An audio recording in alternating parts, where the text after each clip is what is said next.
సంవత్సరాల చివరి కాలంలో మనం గమనించుకుంటే ఏలియా అంటున్నాడు కదా, ఇప్పుడైనను మారు మనస్సు పొందండి, పశ్చాత్తాపడండి, మోకాల్లోనండి, దేవుని మాట వినండి అంటే ఆ రాజుగారు వచ్చి అంటాడు కదా, మమ్మల్ని శ్రమ పెట్టి వాడవు నీవే అంటున్నాడు దైవజనుడిని. ఆయన ఏం చేశాడు?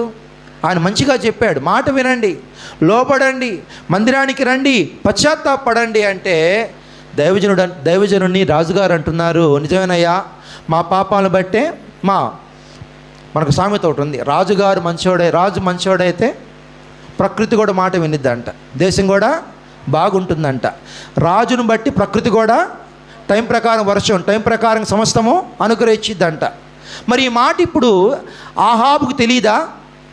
నన్ను బట్టే కదా కరువు వచ్చింది, డైరెక్ట్గా చెప్పాడు ప్రవక్త, నిన్ను బట్టే కరువు వచ్చిందని చెప్పాడు. కానీ మారు మనసు పొందాడు ఆ రాజుగారు? మీకు అర్థం కాలేదా? ఇప్పుడు ప్రవక్త వచ్చి నిన్ను బట్టే దేశము కరువులోకి వెళ్ళిందని చెప్పాడు, వర్షము రాకుండా ఆగిపోయిందని చెప్పాడు. ఆ మాట విని గడగడ ఉనికాడా? మోకాలు ఊనాడా? నన్ను బట్టి నా దేశాన్ని శపించకాయ అన్నాడా? ఏమీ అనలేదు. అనకపోగా ఏమంటున్నాడంటే, మమ్మల్ని బాధ పెట్టిన వాడు నీవే దైవజనుడా, పాస్టర్ నువ్వే అని చెప్పి నింద మోపుతున్నాడు.